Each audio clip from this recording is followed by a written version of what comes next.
E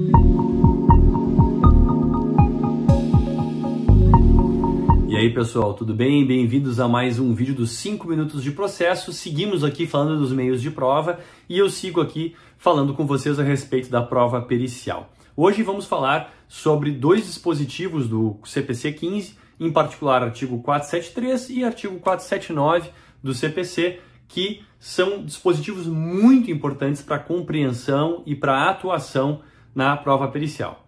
O primeiro deles, o 473, ele tem 4 incisos, tem 3 parágrafos e ele é muito importante. Por quê? Porque ele precisa ser observado em primeiríssimo lugar, não é nem pelo juiz, nem pelos advogados. A primeira pessoa que tem que observar o disposto no 473 é o perito.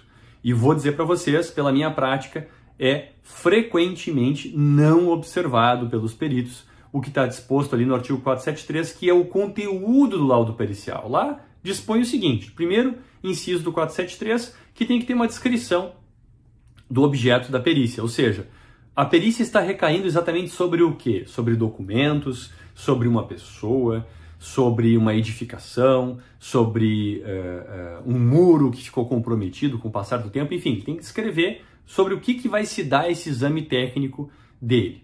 Segundo, ele precisa fazer uma análise técnica científica. Então, por exemplo, se a gente está falando ali de um erro médico ocorrido numa cirurgia plástica, ele vai descrever, olha, essa cirurgia já é uma prática reconhecida na medicina, já se realiza isso desde não sei quando. Vai descrever para que a gente tenha uma informação sobre a normalidade daquilo que foi feito, né? Maravilha. E item, inciso terceiro, ali melhor dizendo, do 473, tem que indicar um método utilizado mostrando que ele é predominantemente aceito na área do conhecimento do qual se originou. Nossa Senhora, o que é isso? O perito ele precisa mostrar que aquela ciência que ele está trazendo para o processo é uma ciência confiável, é uma ciência fidedigna, ou seja, que não é uma opinião simples daquele perito, mas sim uma opinião de uma comunidade científica, de que existe, do ponto de vista técnico, um fundamento para aquilo que ele está apresentando como resposta. Vejam, de novo, vou ser enfático, o laudo pericial não é um espaço para o perito dar ali a sua opinião, né? A gente não quer saber a opinião do perito, a gente quer saber a opinião do especialista daquela área do conhecimento, ou seja, não é a prática que aquela pessoa teve na construção de prédios ou na prática que ele teve no hospital para ele contar uma história para a gente, não. É para ele dizer a posição da ciência na qual ele atua sobre aquela questão que está sendo proposta. E isso vai ter um impacto muito grande quando a gente for falar do artigo 479. E finalmente, inciso 4, nós temos lá a necessidade de que haja uma resposta a todos os quesitos, a todas as perguntas que as partes, autores, réus, enfim, juiz, juíza, tenham feito para este perito. Uma resposta completa, uma resposta conclusiva. Se o juiz não indeferiu aquela pergunta, o perito tem que responder o quesito, é obrigado, tá, a fornecer a sua resposta. E finalmente temos ali os parágrafos também do 473. O parágrafo primeiro nos traz uma obviedade, mas sempre é bom lembrar, que o laudo tem que ser escrito em linguagem acessível para que outras pessoas consigam entender, não apenas o especialista daquela área.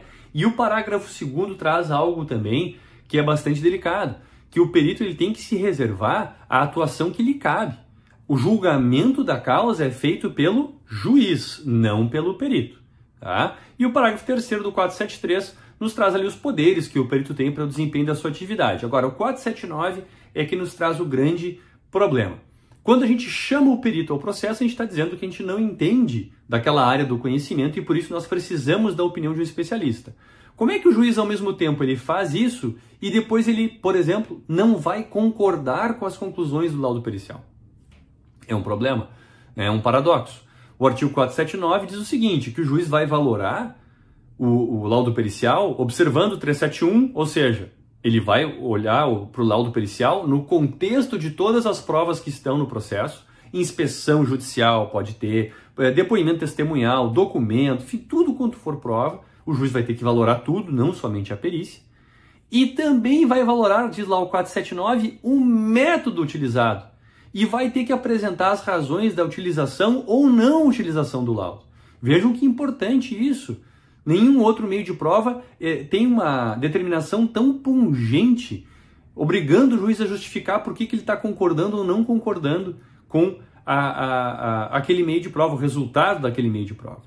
Tá? Então, o 479 e o 473 são dois dispositivos-chave para a gente poder compreender a prova pericial. Tá bem, pessoal? Obrigado, até a próxima.